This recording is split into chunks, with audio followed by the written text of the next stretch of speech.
In our last video we talked about how the First Opium War started because of the British wanting to make sure that the Chinese continued to buy opium from them and not just grow it themselves.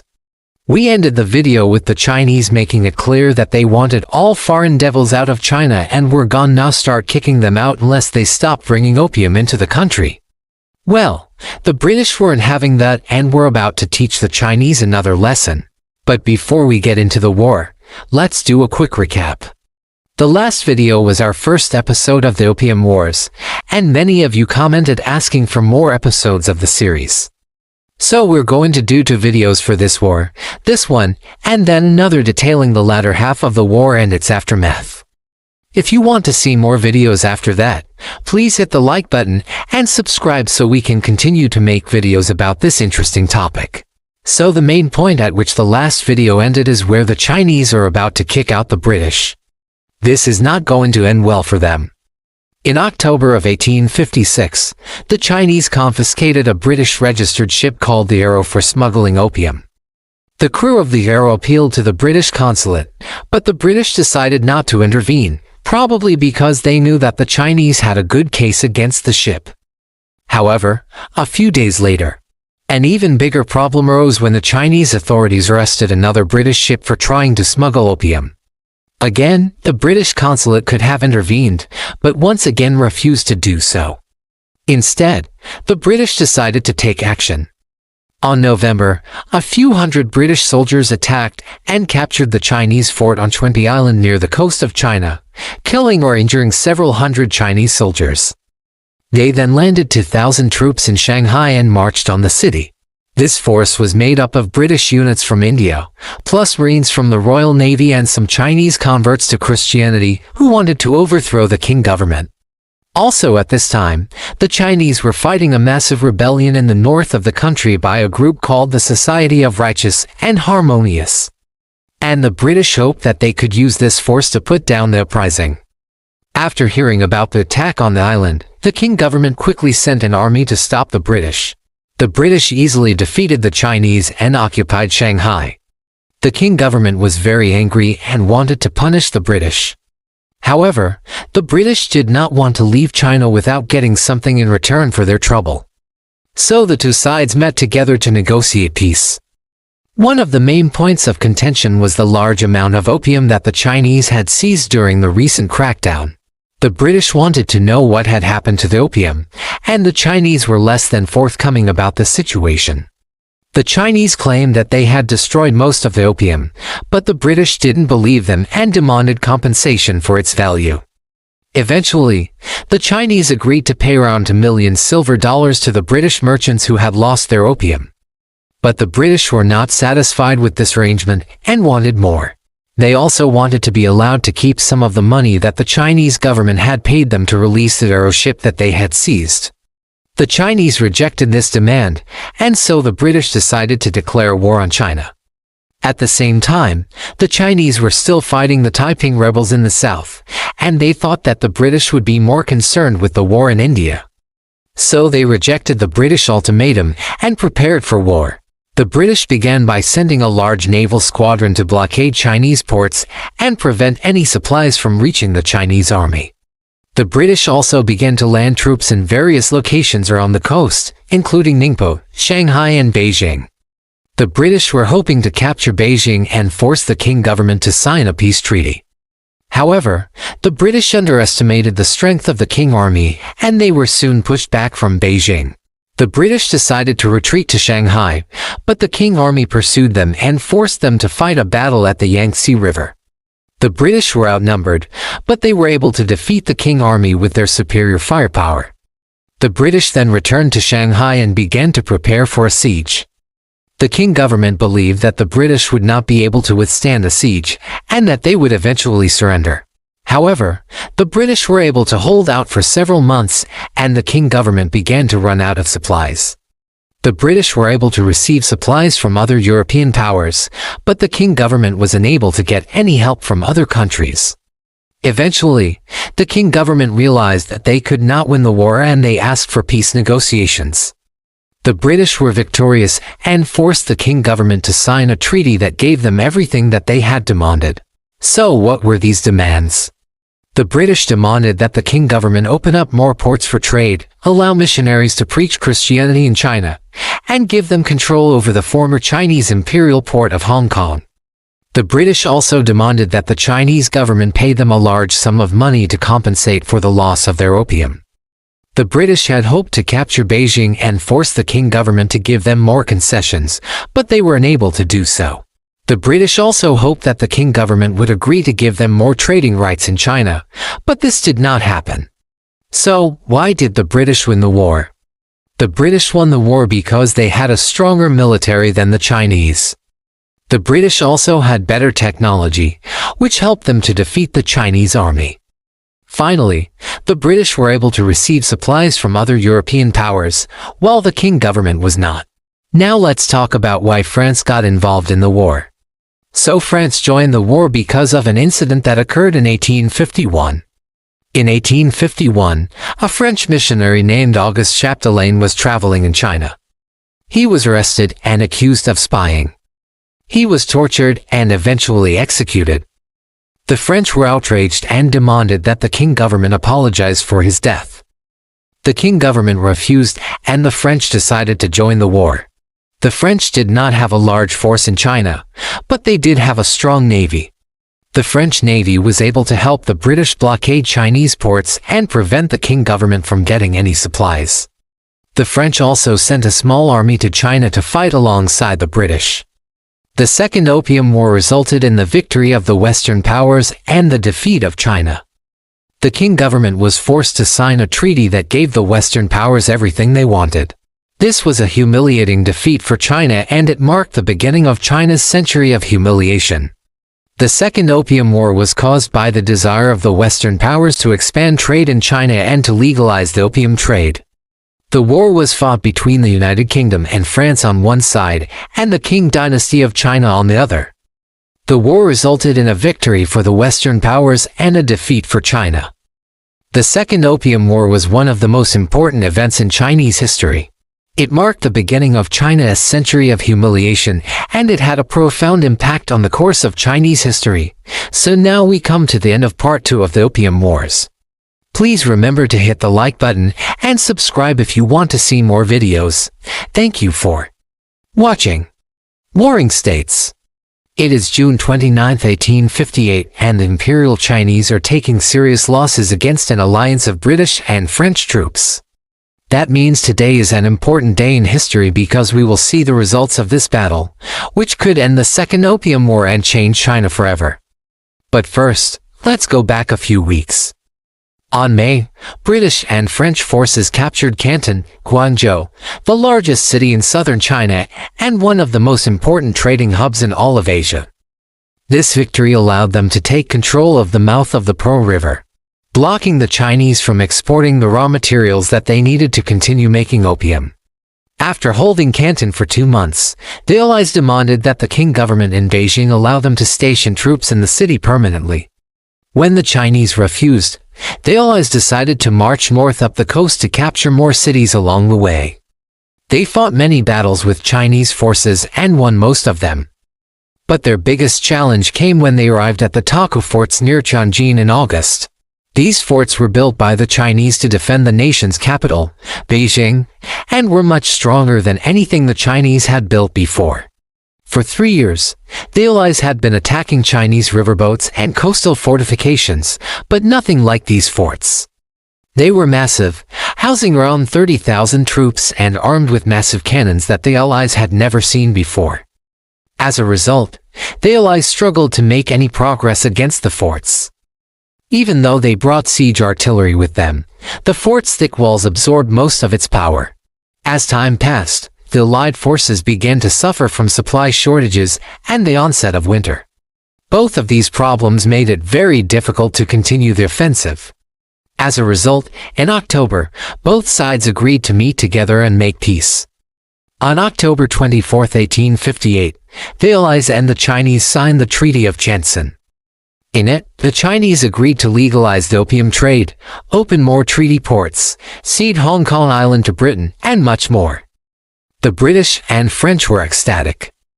After 8 years of fighting, they finally had a peace treaty that would open China to Western trade.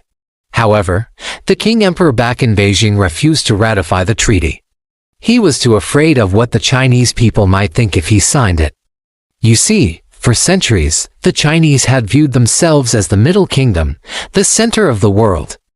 If he signed the treaty, it would seem like he was admitting that his nation was inferior to the West, something he could never do. So, he ignored it and prepared to fight another day. This meant that the fighting between China and the West would continue, but it also meant that the Allies would have to fight their way back to Beijing again. To accomplish this, they would have to retake Tianjin, which was still controlled by the Chinese. General Lord Elgin, who led the British forces, knew this would be no easy task. The last time he attacked the Taku forts, he barely escaped with his life. And now the Chinese would surely be ready for him. So, he did something surprising. Instead of attacking the forts directly, he bypassed them and headed south to attack the Chinese supply base at Shanghaiquan. This plan worked perfectly. The Chinese realized that he wasn't coming back for the forts, and so they sent their best troops to stop him. This left the forts virtually undefended, allowing the Allies to recapture them and begin their advance north once more. It was clear to the Chinese that they had lost the war. Their army was outnumbered, outgunned and untrained. It seemed that they would have to accept the terms of the Treaty of Tientsin, which led us to today. The Chinese were preparing to defend the Taku forts for the last time. They knew that if they lost, then the Allies would be at the gates of Beijing. For the Chinese, the fighting has been going on for years. Ever since the Opium War began in 1840, they had been losing battle after battle. This last war was particularly disheartening. Not only were they fighting against the British and French, but they were losing to them badly. The Chinese had never lost a war before, let alone one against foreigners. This was especially humiliating since the Chinese viewed themselves as superior to all other nations on Earth. To make matters worse, the Chinese military was unprepared for the war. The weapons they used were outdated and couldn't compete with Western firearms. The soldiers were poorly trained and dressed in old uniforms that hadn't been updated since the 1700s. To add insult to injury, many of the Chinese soldiers deserted their posts or surrendered as soon as they saw the enemy approaching. The Chinese leadership knew that they had a serious problem on their hands. They had to find a way to improve the quality of their military fast. Unfortunately, there was one major obstacle standing in the way of reform. The leader of China was the Qing Emperor, Xianfeng, and he didn't want to change anything. He liked his luxurious lifestyle and wasn't about to give it up for some new military technology. In fact, he hated anyone who criticized the military and punished those who suggested reforms. As a result, the Chinese military continued to deteriorate until the West took over. Meanwhile, the British and French were in high spirits. They had come to China to open up trade, and they were willing to use any means necessary to accomplish that goal. The two had fought together throughout the war, but there was growing tension between them. The British were appalled by the French decision to pillage and plunder Chinese cities.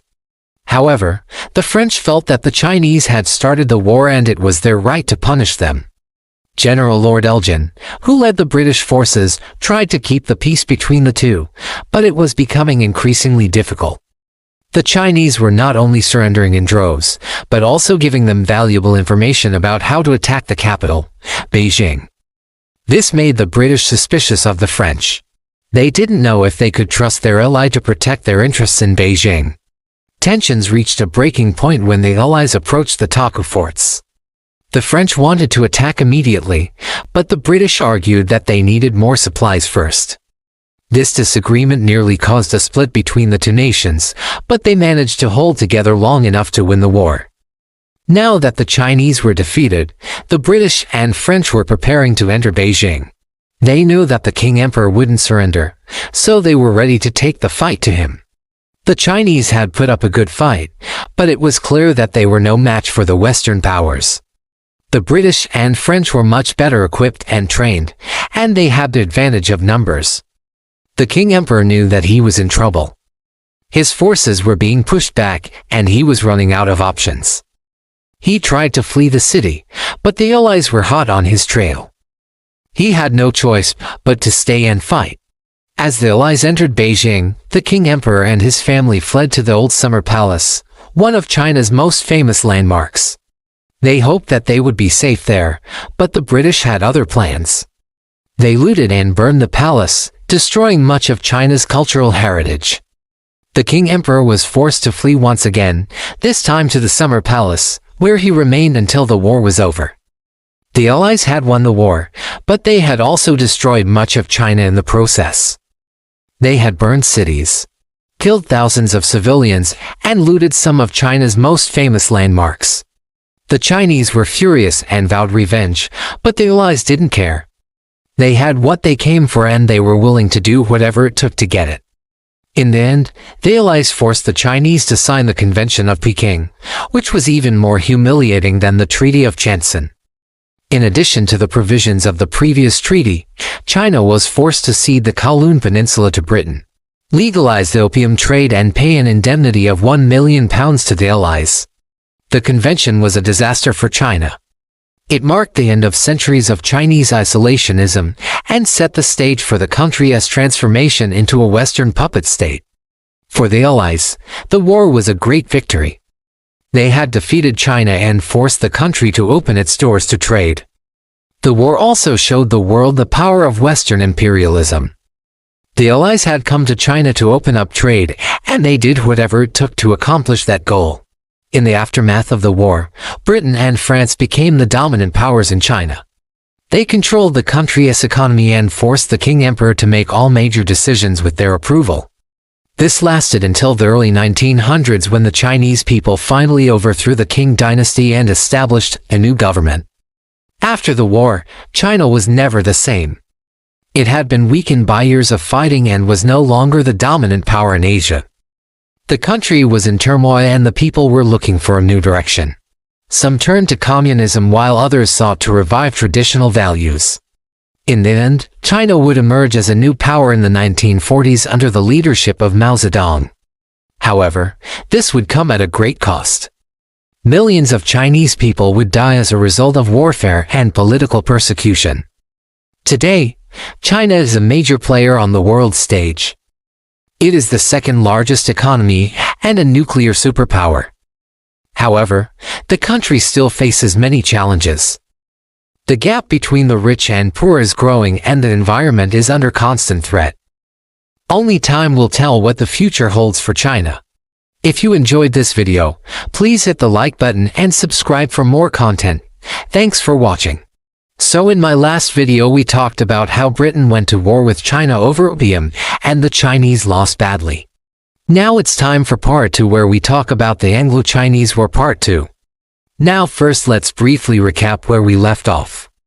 In the late 1830s, the Chinese government tried to crack down on the opium trade in China. This caused a political crisis for Britain, who relied on the sale of opium to China to balance its trade deficit with the Middle Kingdom. Britain felt compelled to protect the business interests of their merchants in China and so went to war. The Chinese didn't stand a chance against the British, and soon after the start of hostilities, Beijing fell and the entire country was at risk of being overrun by the British. But just when it seemed that all hope was lost for the Chinese, reinforcements arrived from an unlikely source, Russia. You see, while most of Europe was allied with Britain in one way or another, Russia wasn't one of them. And as we discussed in the last video, Russia actually provided substantial aid to the Chinese during the war. Unfortunately for the Chinese, Russian help did not come soon enough to prevent them from signing the Treaty of Nanjing. And under the terms of this treaty, China was forced to cede Hong Kong to Britain forever, open 5 more ports to foreign trade, and allow for the establishment of foreign churches and foreign residents within China. It was humiliating and marked a significant shift in power in the region. No longer would China be viewed as the Middle Kingdom, the Celestial Empire, the Dragon. China was now viewed as a sick man of East Asia, a term coined by Tsar Nicholas I of Russia. But before we can get into what happens next, first we need to address the elephant in the room. If you thought the last video was long, then boy do I have a treat for you, because today's video is going to be almost twice as long. So why is this? Well, after the Treaty of Nanking, there was a period of peace between China and Britain. During this time, both sides made preparations to resume hostilities, and neither side really knew when this would occur. As such, both sides spent this time making preparations for future conflicts. And there was a lot of preparations to make because both sides were planning to fight a massive multi-theater war across multiple fronts. It's like if World War II started and instead of the fighting starting immediately, everyone took a break for like 2 years until they could build up their forces. Except in this case, it wasn't just 2 years but 14 years. And the result of this is that the Second Anglo-Chinese War will take place between 1856 to 1860. And if that sounds confusing, well then good, because it only gets worse from here. So before we get into the actual war, we need to cover some of the important developments that occurred in the years following the Treaty of Nanjing. After losing the First Opium War, China found itself in an even worse position than before. Not only did they lose face and territory, but they now had to deal with internal rebellions. You see, the Taiping Rebellion was an attempt to overthrow the Qing government and establish a new dynasty. The rebellion was led by Hong Xiuquan, who proclaimed himself the younger brother of Jesus Christ. Hong had been educated in Western ways, and became convinced that the Chinese were actually a cursed nation and needed to be wiped out so that a new Chinese nation could be established under his rule. Fortunately for the Qing government, the rebels weren't exactly military geniuses, and their numerous attempts to capture Beijing were unsuccessful. And after 14 years of conflict, the rebellion finally ended when Hong committed suicide in 1862. During this time period, several other rebellions broke out. Some were large and some were small. But fortunately for the Qing, none of them proved to be any more successful than the Taiping. Despite these rebellions, the Qing government did try to modernize their military and adopt Western technology and tactics. They even hired European advisors, including former British soldiers. But despite all these efforts, the army was still woefully inadequate. Meanwhile, the British weren't just sitting around twiddling their thumbs. Following the conclusion of the First Opium War, they pushed the Chinese to make more territorial concessions in the following decade. In 1842, Britain and China nearly went to war again over the British seizure of 3 Chinese junks. These ships were seized by the British because they were transporting opium. And since China had failed to live up to their end of the bargain in the Treaty of Nanjing, the British felt justified in seizing these ships. Only through a combination of diplomacy and bribery did the British and Chinese manage to avoid another war. But this was only a temporary reprieve.